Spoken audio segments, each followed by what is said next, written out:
नाजरीन अस्सलाम वालेकुम। चुआ खालसा विच मौजूद हैं जी। ते इफ्तिताही तकरीब है चौधरी इमरान अल मारूफ चौधरी मान उन्हें तेल नी एजेंसी बनाई। इफ्तिताही तकरीब दोस्तों अहबाब सियासी समाजी और मजहबी दोस्तां शिरकत की थी। तो अच्छो हूँ जुल्ले तकने हैं जी तकरीब।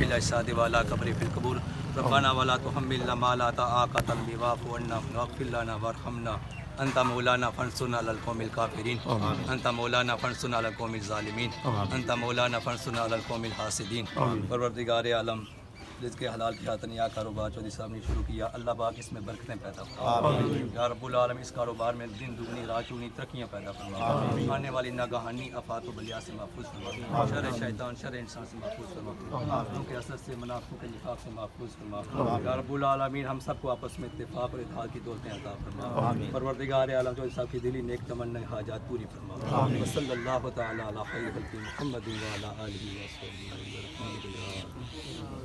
मुबारक जी मुबारक जी चौधरी साहब, बहुत बहुत मुबारक माशाल्लाह जी। मान जी मुबारक बहुत बहुत मुबारक जी माशाल्लाह।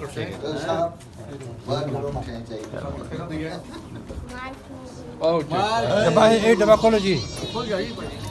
चलियो ना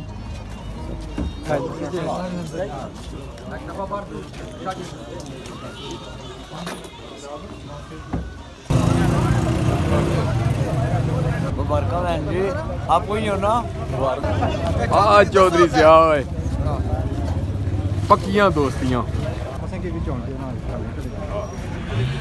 पूरा बनाया करो।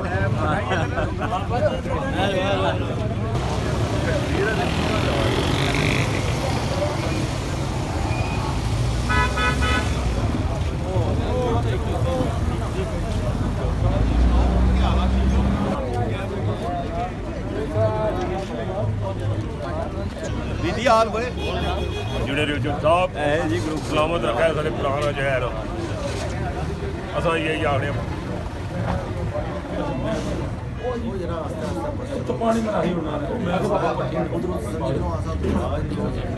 तो सब अच्छा वो दूसरे को सही मक्को में जुड़ता आने ने हैं खबर अच्छा पहली खबर अच्छा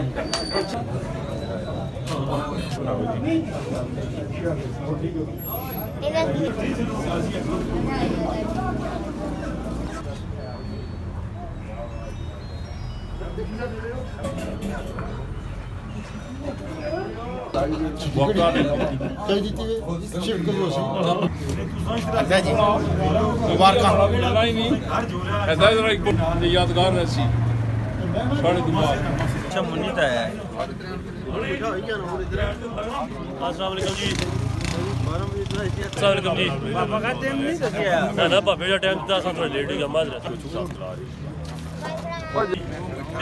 माशाल्लाह जी।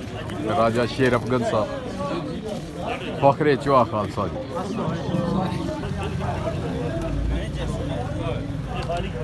बल्ले बल्ले चाचा मंजूर हैं जी, क्या बात है जी। वाह जी वाह, रौनका रौनका। खादी ने हाँ जी मिठाई खादी